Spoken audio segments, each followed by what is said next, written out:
memerlukan pendekatan yang holistik dan terkoordinasi.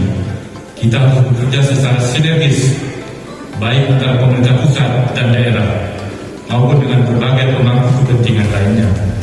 Hanya dengan kerjasama yang sulit, kita dapat mewujudkan peningkatan kualitas kesehatan masyarakat Aceh yang lebih baik.